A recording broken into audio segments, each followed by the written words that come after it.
Hello learners, आप सभी को प्यार भरा नमस्कार। एक बार फिर से आपका बहुत बहुत स्वागत है ज्ञानस्थली क्लासेस के यूट्यूब चैनल पर। और देखिए, आपसे एक रिक्वेस्ट करता हूं पहले ही कि काइंडली वीडियो को लाइक किया करिए। वीडियो को अभी के अभी लाइक कर दीजिए, जिससे कि यूट्यूब इस काम को और लोगों तक पहुंचाएगा। हमारा ये छोटा सा कम्युनिटी और बड़ा बनेगा और मुझे भी मोटिवेशन मिलेगा कि मैं आप लोगों के लिए ऐसे वीडियोज़ लेके आता रहूँ जो आपके यूजीसी नेट जून 2025 में बहुत ज़्यादा काम आएगा। तो ओरिएंटल, कन्वेंशनल और नॉन कन्वेंशनल लर्निंग प्रोग्राम्स के बारे में समझने वाले हैं। और इसका जो है डायरेक्ट क्वेश्चन देखने को मिला है बहुत बार, और एनटीए का फेवरेट टॉपिक में से एक है। आसान शब्दों में 10 मिनट के भीतर ही समझेंगे कि क्या होता है ओरिएंटल, क्या होता है कन्वेंशनल और क्या होता है non conventional learning programs. Start करते हैं आज के इस लेक्चर को। एक बार फिर से मैं आपको याद दिला दूं कि वीडियो को काइंडली लाइक कर दीजिए। अगर आप हमारे साथ जुड़ना चाहते हैं बैच में और बहुत ही सिस्टमेटिक वे से पढ़ना चाहते हैं, तो आप जो है 9015958713 इस नंबर पर कॉल कर सकते हैं और डायरेक्टली आप ज्वाइन कर सकते हैं। पेपर 1 बिल्कुल फ्री ऑफ कॉस्ट आपको प्रोवाइड किया जा रहा है। तो अलग अलग टाइप के लर्निंग प्रोग्राम्स होते हैं। सबसे पहले हम देखते हैं ओरिएंटल लर्निंग प्रोग्राम। आपको समझना होगा कि भारत में एजुकेशन जो है ना वो इवॉल्व हुआ है। इवॉल्व हुआ है मतलब इसमें काफ़ी सारे चेंजेज आए हैं, अलग अलग लर्निंग अप्रोचेज हमने देखे हैं, और इसमें ओरिएंटल लर्निंग, कन्वेंशनल लर्निंग और नॉन कन्वेंशनल लर्निंग प्रोग्राम्स भी शामिल हैं। हर एक का एक अपना कुछ अलग यूनिक जो है विशेषता है, कैरेक्टरिस्टिक है। इसका यूनिक जो है वो ऑब्जेक्टिव है, ध्येय है, और एक सिग्निफिकेंस भी है ना। ताकि हमारा जो आज का हम एजुकेशनल लैंडस्केप देखते हैं हमारे कंट्री का, वो इन्हीं के थ्रू दिखता है। ओरिएंटल लर्निंग प्रोग्राम्स के बारे में बात करें ना, तो ये हम एंशिएंट इंडियन नॉलेज सिस्टम के बारे में जिसमें पढ़ते हैं, उसको हम कहते हैं ओरिएंटल लर्निंग प्रोग्राम। तो यानी स्क्रिप्चर्स हो गया, आपका फिलॉसफी हो गया, क्लासिकल लैंग्वेज हो गया जैसे संस्कृत, पाली, पर्शियन, है ना, फारसी जिसे हम कहते हैं। फिर ट्रेडिशनल गुरुकुल सिस्टम के बारे में हम इसमें बात करते हैं। रिलीजियस टेक्स्ट जो हमारे होते हैं उसके बारे में हम बात करते हैं, जैसे भगवत गीता हो गया, कुरान शरीफ हो गया, ये सभी इसके अंदर शामिल हैं। तो इसका फोकस होता है traditional Gurukul system, religious text, classical literature के ऊपर।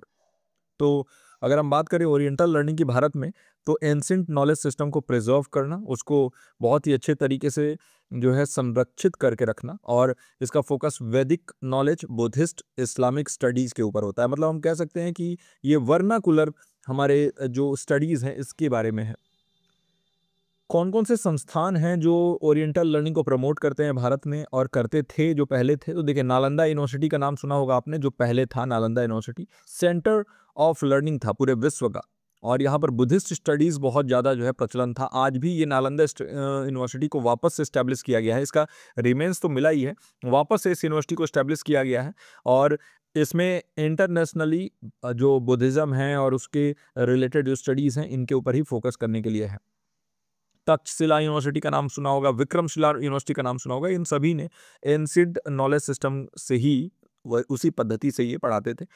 दारुल उलूम ये भी है, जिसमें कि आपको इस्लामिक स्टडीज़ दिया जाता है। अब ट्रेडिशनल मेथड्स को फॉलो करने वाले जो ये प्रोग्राम्स हैं, जैसे गुरुकुल में ट्रेडिशनल जो मेथड्स हैं उसको फॉलो किया जाता था। यहाँ पर एक रेजिडेंशियल सिस्टम हुआ करता था, जहाँ पर जो शिक्षार्थी थे वो अपने गुरु के पास जाके रुका करते थे और वहीं पर शिक्षा ग्रहण करते थे। पाठशाला हुआ करता था, मदरसा, मकतब, ये सभी जो है ना हमारे ट्रेडिशनल मेथड्स हैं। हमारा जो इनपे फोकस होता है वो स्क्रिप्चर्स, यानी कि आपके जो भी कह सकते हैं कि प्राचीन तरीके से हमारे जो ग्रंथ हैं उनके ऊपर, फिर हमारी जो फिलॉसफी है, जो दर्शन है, भारतीय दर्शन, उसके ऊपर, और एथिकल टीचिंग्स के ऊपर जो है मेनली हमारा फोकस, नैतिक शिक्षा जो है इस पे जोर दिया जाता था। राष्ट्रीय संस्कृत संस्थान, नवा नालंदा महाविहार, ये जो है ना आज के डेट में भी संस्कृत और पाली और पर्शियन स्टडीज़ को काफ़ी ज़्यादा एनकरेज कर रहे हैं पढ़ने के लिए, और भारत का जो रिच इंटेलेक्चुअल और स्पिरिचुअल हेरिटेज है उसको बनाए रखने में मदद कर रहे हैं। तो ओरिएंटल लर्निंग को आपने समझ लिया क्या होता है। ये एंशिएंट इंडियन एजुकेशन ट्रेडिशन में बिल्कुल रूटेड है। फोकस होता है वेद, उपनिषद, पुराण, धर्मशास्त्र पढ़ाने पे, स्पिरिचुअल और एथिकल फिलोसॉफिकल नॉलेज के ऊपर ध्यान देते हैं, जहाँ पर प्रीडोमिनेंटली हम टीचर ओरिएंटेड, याद रखिएगा कि ओरिएंटल लर्निंग जो था ना ये शिक्षक केंद्रित था, टीचर ओरिएंटेड। यहाँ पर गुरु को भगवान से भी ऊपर दर्जा दिया गया था। तो ये, और मेजर इंस्टीट्यूशन के बारे में बात करें तो जैसे राष्ट्रीय संस्कृत संस्थान न्यू दिल्ली में है, ये संस्कृत स्टडी और रिसर्च को प्रमोट करता है। बिहार संस्कृत शिक्षा बोर्ड बनाया गया है संस्कृत एजुकेशन के लिए। दारुल उलूम देवबंद उत्तर प्रदेश में एक सेंटर फॉर इस्लामिक स्टडीज़ है ये। नवा नालंदा महाविहार, ये बिहार में है बुद्धिस्ट स्टडीज़ के लिए, और Tibetan institute of higher studies Sarnath में है, जहाँ फोकस हमारा बुद्धिस्ट टीचिंग और तिब्बतन फिलोसफी के ऊपर है। तो oriental learning institution Takshashila university जो पहले था पाकिस्तान में, नालंदा यूनिवर्सिटी बिहार में हुआ करता था, विक्रमशिला यूनिवर्सिटी बिहार में हुआ करता था, कांचीपुरम यूनिवर्सिटी तमिलनाडु में हुआ करता था, ये सभी जो है ना सेंटर थे एंशिएंट एजुकेशन के। तो आई होप कि इसमें बहुत कुछ आपको जानने को मिला। अब कन्वेंशनल लर्निंग की तरफ हम चलते हैं। कन्वेंशनल लर्निंग मतलब जो फॉर्मल एजुकेशन आज के डेट में आप देखते हो ना, जिसमें हम 10th पढ़ते हैं, फिर 12th पढ़ते हैं, फिर ग्रेजुएशन, पोस्ट ग्रेजुएशन, पीएचडी, तो ये सभी आपका कन्वेंशनल लर्निंग प्रोग्राम है। फॉर्मल एजुकेशन सिस्टम फॉलो होता है, स्ट्रक्चर्ड करिकुलम होता है, एस्टैब्लिश पेडागोजी है, असेसमेंट मेथड्स यूज करते हैं। यहाँ पर स्कूल, कॉलेज, यूनिवर्सिटी सभी जो है ना एक रेगुलेटरी फ्रेमवर्क के अंदर काम करते हैं। तो इसको रेगुलेट कौन करता है? यूजीसी, यूनिवर्सिटी ग्रांट्स कमीशन आपका जो है, और विश्वविद्यालय अनुदान आयोग, और AICT, all India council for technical education, NCT, national council for teacher education, schools, colleges और यूनिवर्सिटी जो है ना, इसमें IIT, Indian institute of technology है, इंडियन इंस्टीट्यूट ऑफ मैनेजमेंट है, नेशनल लॉ यूनिवर्सिटीज़ हैं, ये सभी इसमें शामिल होते हैं। स्टैंडर्डाइज एजुकेशन मिलता है। इसका मतलब ये है कि इसमें जो शिक्षा आपको दिया जाता है ना, वो बिल्कुल मानकीकृत है, ऊपर से इसका जांच होता है, और एक ही तरीके का एजुकेशन सबको मिलता है। इसमें आपको जब भी आप एक नेक्स्ट क्लास में जाते हो तो आपको यहाँ पर सर्टिफिकेट और डिग्री दिया जाता है। तो ये मेथड जो है ना बहुत ज़्यादा प्रचलित है, और आप जानते ही हैं हम सभी ने जो है इसी लर्निंग प्रोग्राम्स के थ्रू पढ़ा है। लिटरेसी बढ़ाने के लिए, यानी साक्षरता बढ़ाने के लिए, लोगों को संख्यानात्मकता उनके अंदर न्यूमरेसी स्किल्स लाने के लिए, सब्जेक्ट में एक्सपर्ट बनाने के लिए, अपने फील्ड में एक्सपर्ट बनाने के लिए, और इंजीनियर्स, डॉक्टर्स, लॉयर्स, है ना, टीचर्स, ऐसे जो हमारे प्रोफेशनल्स हैं उनको डेवलप करने के लिए ये प्रोग्राम चलाए जाते हैं, जहाँ पर एकेडमिक और प्रोफेशनल ग्रोथ के ऊपर हमारा ध्यान होता है। सेंट्रल और स्टेट बोर्ड्स हैं। सेंट्रल मतलब केंद्रीय बोर्ड है, स्टेट मतलब आपके राज्य स्तरीय बोर्ड है, जैसे सीबीएसई है, आईसीएसई है, यूपी बोर्ड है, बिहार बोर्ड है, राजस्थान बोर्ड है, मध्य प्रदेश बोर्ड है, Chhattisgarh board, Jharkhand board, Orissa board, ऐसे करके अलग अलग बोर्ड्स हैं जो कि सिग्निफिकेंट रोल प्ले करते हैं कि कैसे पाठ्यक्रम को हम डिसाइड करेंगे, कैसे हमारा मूल्यांकन कैसे करना है। वेल डिफाइंड हम एक पाथ सेट करते हैं स्टूडेंट के कैरियर को सेट करने के लिए, ये होता है। तो ये मेनली टीचर सेंट्रिक और क्लासरूम बेस्ड होता है। ये भी जो है ना शिक्षक केंद्रित होता है, लेकिन अब धीरे धीरे करके इसको हम शिक्षार्थी केंद्रित में कन्वर्ट कर रहे हैं। इसीलिए एनईपी 2020 के बारे में बात हम करते हैं, जहाँ पर हम बात करते हैं एक्टिव लर्निंग या सक्रिय शिक्षण के ऊपर, और जहाँ पर हम बात करते हैं कि teacher as a facilitator, teacher एक सुविधा प्रदाता के तौर पर काम करे, वहाँ पर उसका अथॉरिटेरियन रोल ना हो, है ना। और इसका एग्जाम्पल कन्वेंशनल लर्निंग का कोई भी स्कूल उठा लो, केंद्रीय विद्यालय, जवाहर नवोदय विद्यालय हो गया, इंडियन इंस्टीट्यूट ऑफ टेक्नोलॉजी हो गया, एनएलई हो गया, एआईएम हो गया, तो ये सभी हैं। अब इसके बाद जो है हमारा आता है non conventional learning program. Non conventional मतलब गैर पारंपरिक जो शिक्षा प्रोग्राम है ना, ये तो जो गैर पारंपरिक शिक्षा कार्यक्रम है, ये जो है नॉन कन्वेंशनल लर्निंग जो है ना, ये flexible technology driven skill based education है। तो ये नए तरीके का, हम कह सकते हैं ये मॉडर्न टाइप का जो है ना लर्निंग प्रोग्राम है, ये आधुनिक लर्निंग प्रोग्राम है। यहाँ पर हम नॉन कन्वेंशनल लर्निंग में हम ऑल्टरनेटिव मेथड्स को देखते हैं, जहाँ पर हम बात करते हैं ओडीएल यानी ओपन डिस्टेंस लर्निंग, जहाँ पर हम बात करते हैं ऑनलाइन लर्निंग के बारे में, जहाँ पर हम बात करते हैं कि हमारे पास जो है MOOCs, massive open online courses हैं, हमारे पास जो है बहुत सारे ऐसे स्वयं और स्वयं प्रभा जैसे प्लेटफॉर्म्स हैं, जहाँ पर हम जो है घर बैठे या अपने काम करते हुए भी पढ़ाई कर सकते हैं अपने टाइम पे, अपने फ्लेक्सिबिलिटी के हिसाब से।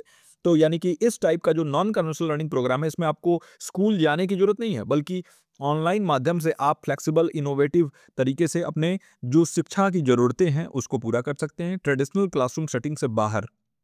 ये चीज़ें होती हैं इसमें। Online education, distance learning, vocational training, skill based education यानी कौशल आधारित शिक्षण भी शामिल होता है, जहाँ पर हम कौशल विकास हमारा ध्यान होता है।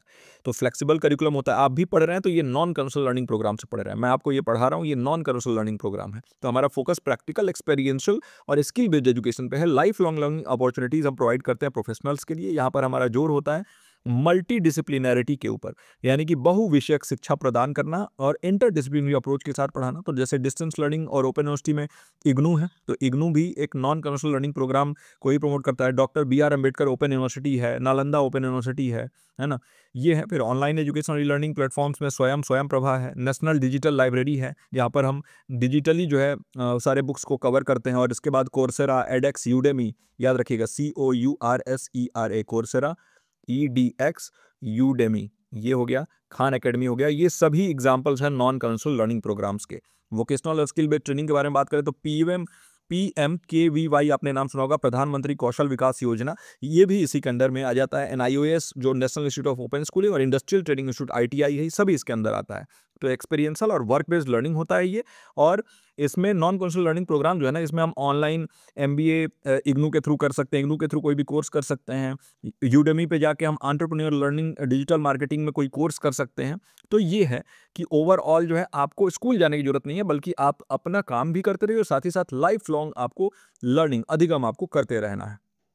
तो इस तरीके से अगर हम देखें तो अगर हम इन सबको कंपेयर करें तो देखिए भारतीय एजुकेशन सिस्टम जो है ना इवॉल्व हुआ है, और ट्रेडिशनल मॉडर्न और इनोवेटिव लर्निंग मेथड्स जो है ना धीरे धीरे करके आ रहा है। इंडिया एजुकेशन सिस्टम जो है ना ओरिएंटल, कन्वेंशनल और नॉन कन्वेंशनल लर्निंग प्रोग्राम को एक समाहित किए हुए सभी चीज़ों को ऊपर बराबर जोर देता है, जहाँ पर हम अपने हेरिटेज को भी प्रमोट करते हैं, जहाँ पर प्रिजर्व करते हैं उसको, साथ ही साथ एकेडमिक ग्रोथ जो अकादमिक विकास है इसको भी सुनिश्चित करते हैं, और कौशल विकास और जीवन पर्यंत शिक्षण को भी हम प्रमोट करते हैं। और राष्ट्रीय शिक्षा नीति 2020 भी इसी के बारे में बात करता है, इसी पे फोकस करता है।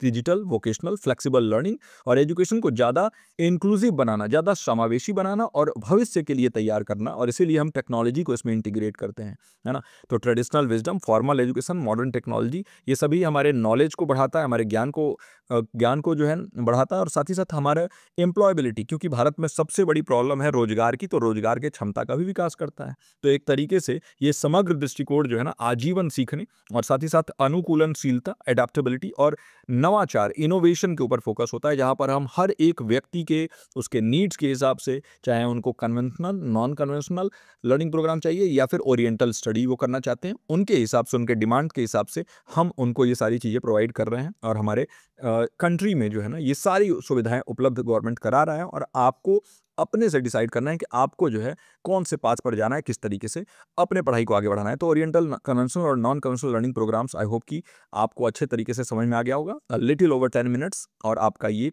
पूरा का पूरा डाउट क्लियर हो गया होगा इस टॉपिक से। बाकी इस वीडियो में इतना ही। अगर वीडियो को लाइक नहीं किया तो काइंडली हमारे इस एफर्ट के लिए वीडियो को लाइक किया करिए, ताकि हम ऐसे ही वीडियोस लगातार अपलोड करते रहें यहाँ पर और आप लोग की हेल्प करते रहें।